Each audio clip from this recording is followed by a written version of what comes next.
नमस्कार दोस्तों, आप सभी का स्वागत है एक मेरे नए ब्लॉग में। तो 2 दिन से बहुत ज़्यादा चर्चा में है पेटीएम। तो मैंने भी सोचा कि आज अपने ब्लॉग में थोड़ा सा पेटीएम के बारे में शेयर कर दूं, क्योंकि अपने जितने भी लोग हैं हम लोग मोस्टली मतलब कि 50% मार्केट शेयर है इस समय पेटीएम का गाइस। तो ऑलमोस्ट हर के पास पेटीएम ऐप इंस्टॉल है। तो ढेर सारे मन में डाउट चल रहे हैं, क्या मेरा वॉलेट बंद हो जाएगा, क्या मेरा फास्टैग बंद हो जाएगा, या फिर क्या मेरा पीओएस मशीन्स बंद हो जाएंगी क्या, या मेरे साउंड बॉक्सेस बंद हो जाएंगे क्या। तो ढेर सारे मन में जो कौतूहल वाले क्वेश्चन है कि 29 फरवरी के बाद सब कुछ बैन हो जाएगा क्या। तो उन्हीं सब के जवाब के लिए ये ब्लॉग। तो गाइस ऐसा है कि 2 दिन पहले आरबीआई ने एक न्यूज़ फ्लैश की कि मतलब कि पेटीएम बैंक जो है उनका बैंक वाला सेक्शन को सेगमेंट को उन्होंने बैन कर दिया है एक तरह से ऑपरेशनली। तो ये बैन क्या हुआ कि उनको लगाया इसलिए गया है दोस्तों कि मतलब कि उनके ऑडिट में रिपोर्ट में कुछ खामियां पाई गई। तो इसके रिगार्डिंग 2022 में भी एक इन्होंने बैन का किया हुआ था, लेकिन उस समय कंप्लीट बैन नहीं था। तो ये हुआ था कि थर्ड पार्टी एक और ऑडिट होगा, उसके बाद होगा।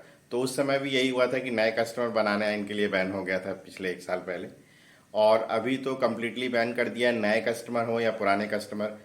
तो 29 फरवरी के बाद वो अपने पेटीएम पेमेंट बैंक जो पीपीवीएल है उसमें कोई ट्रांजेक्शन नहीं कर पाएंगे। तो उसमें कोई ट्रांजेक्शन नहीं कर पाएंगे तो उससे रिलेटेड जो भी सर्विसेज हैं वो नहीं होंगी। वो अपने पैसे निकाल तो सकते हैं लेकिन उसमें डाल नहीं सकते। तो उसी के थ्रू अपना एक फास्टैग काम करता है। तो फास्टैग में भी जितना आपके अकाउंट में पैसा है उससे तो चलता रहेगा, लेकिन इसके बाद उससे कुछ नहीं हो पाएगा। तो मोस्टली जो है सबसे ज़्यादा इम्पैक्ट है जो कार चला रहे हैं, हाईवे पे क्रॉस कर रहे हैं, तो उनके फास्टैग में उनको फास्टैग हो सकता है कि नया लेना पड़ जाएगा। हालांकि इसके सीईओ जो है पेटीएम के सीईओ उन्होंने बोला है कि वो एक थर्ड बैंक से टाई अप करके इसको चलाने की कोशिश करेंगे। तो वो देखिए कितना सक्सेसफुल होता है, वो तो बाद में पता चलेगा। लेकिन वॉलेट पे कोई इम्पैक्ट नहीं आएगा। और जो पेटीएम गेटवे है उस पर कोई इम्पैक्ट नहीं है। पेमेंट गेटवे से आपको किसी को भी पैसे ट्रांसफ़र करने हैं या रिसीव करने हैं तो उससे कोई दिक्कत नहीं होगी।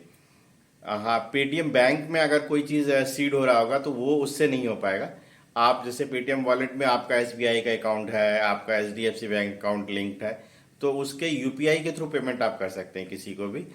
तो उनके जो पीओएस मशीन्स हैं, साउंड बार्स हैं, जो कि सभी छोटी मोटी दुकानों पे अवेलेबल रहते हैं। आप पान की दुकान पे जाइए, आप चाय की दुकान पे जाइए, आप सब्जी वाले के पास जाइए, तो सभी जगह हम लोग वो पीओएस मशीन यूज़ करते हैं। और साउंड बॉक्स तो आपने सबने सुने होंगे गाइज। तो वो सबसे ज़्यादा पॉपुलर है इनका पेटीएम वालों का। और किसी का इस लेवल पे नहीं है अपने इंडिया में। तो मतलब थोड़ा तो मतलब लगेगा, लेकिन उस साउंड बॉक्स को कोई इशू नहीं है क्योंकि वो सर्विसेज एक्टिवेटेड रहेंगी। और साउंड बॉक्स में जो भी पैसा आता है वो भी सीड होके उनके मेन अकाउंट में जाता है, ना कि वो अगर वो पेटीएम बैंक से लिमिट बैंक जो है उनका उससे लिंक होगा गाइस तो फिर वो थोड़ा सा इशू है। अदरवाइज आपका जैसे थर्ड बैंक उसमें आपका एडेड है, उसमें ट्रांसफ़र हो रहा होगा तो उसमें कोई दिक्कत नहीं जाएगी। तो कुल मिला के ये है कि फास्टैग का सबसे ज़्यादा इशू है क्योंकि फास्टैग उसी से सीड होता था। तो 29 फरवरी से पहले हो सकता है कि अपने को एक नया फास्टैग किसी और बैंक का या किसी और से परचेज करना पड़ जाए, तो वो लेना पड़ सकता है। लेकिन बट कुछ नहीं, प्रॉब्लम है तो सलूशन निकलेगा ही क्योंकि इतनी बड़ी कंपनी है। तो जब से आरबीआई की ये न्यूज़ आई है तब से 197 कम्युनिकेशन जो इनकी मेन ओनर कंपनी है उसके शेयर प्राइस 2 दिन में 40% डाउन हो चुके हैं। मतलब 20-20% का लोअर सर्किट दोनों दिन ट्रिगर हुआ है। अब कल भी हो सकता है ट्रिगर हो, या क्योंकि बहुत ज़्यादा उनका जो बिजनेस सेक्टर है उस पर मतलब इम्पैक्ट करने वाला है। हालांकि पीपीबीएल बैंक का कितना शेयर उसमें उनके बिजनेस सेक्टर में है इन्वॉल्वमेंट वो तो गाइज मुझे आइडिया नहीं है, बट लेकिन इम्पैक्ट आएगा। लेकिन पीपीबीएल बैंक जो है उनका बैंक लिमिटेड पे ही सारे बैन लगे हुए हैं, उनके वॉलेट या गेटवे पे नहीं लगा हुआ। तो दोस्तों आज एक पेटीएम की तरफ से हम लोगों को मेल भी आया है, आप सभी को भी आया होगा कि दोनों उन्होंने तो लिखा है कि पेटीएम बैंक और पेटीएम वॉलेट दोनों ही मतलब 29 फरवरी के बाद पैसे नहीं डाल पाएंगे। पैसे निकाल सकते हैं, पैसे डाल नहीं पाएंगे दोनों में ही। तो ये क्लैरिफिकेशन उन जो मेल आया है पेटीएम की तरफ से, ये देखिए ऊपर है, इसमें क्लियरली लिखा हुआ है गाइस कि मतलब कि दोनों ही नहीं काम करेंगे।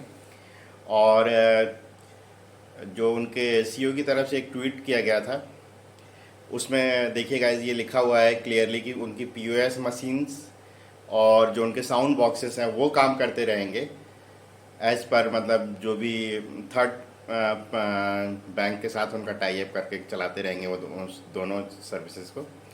और उनके थ्रू जो पेमेंट गेटवे है वो कंटिन्यू रहेगा। और फास्टैग दोस्तों नहीं काम करेगा। तो फास्टैग नहीं काम करेगा, फास्टैग में जो पैसे हैं वो आप ट्रांजेक्ट कर पाएंगे, लेकिन मतलब जब तक पैसे हैं उसके बाद उसमें टॉप अप नहीं कर पाएंगे 29 फरवरी के बाद। तो कुल मिला के ऐसा है कि सिर्फ आप जो पैसा डालना है, डालने का काम कुछ भी नहीं कर पाएंगे 29 फरवरी के बाद। अगर सारे कंप्लाइंसेस हो जाते हैं, आरबीआई क्लियर कर देगा, तो इनका सारी सर्विसेज फिर से बहाल हो सकती हैं। अब वो तो आरबीआई डिसीजन लेगा कि इनके ऊपर एक्शन के बाद क्या क्या होगा, क्या क्या इनको सजेशंस दिए गए होंगे पेटीएम को। और गाइस भारत पे के जो फाउंडर हैं, इन्होंने देखिए क्या लिखा है अपने इस ट्वीट में। और थोड़ा सा ये था कि पेटीएम सबसे ज़्यादा मोस्ट पॉपुलर है, तो थोड़ा सा इसीलिए शायद वो भी उनको भी लगा होगा। भारत के पे के फाउंडर भी चूँकि उसी से बिजनेस से जुड़े हुए हैं, स्टार्टिंग है, तो भारत में यूपीआई ट्रांजैक्शन इतना बढ़ा, जो इतना फला फूला, वो भी पेटीएम की बदौलत ही है गाइस दोस्तों। तो पेटीएम क्या है, अब यहाँ के लोगों में रच बस गया है। तो इसलिए हो सकता है कि बहुत जल्दी ही पेटीएम अपनी प्रॉब्लम्स को सॉल्व करे, अपने ऑडिट्स को सुधारे, तो जल्दी ही सारी सर्विसेज फिर से बहाल हो जाएंगी।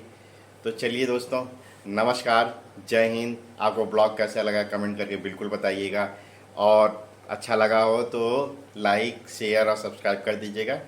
चलिए नमस्कार।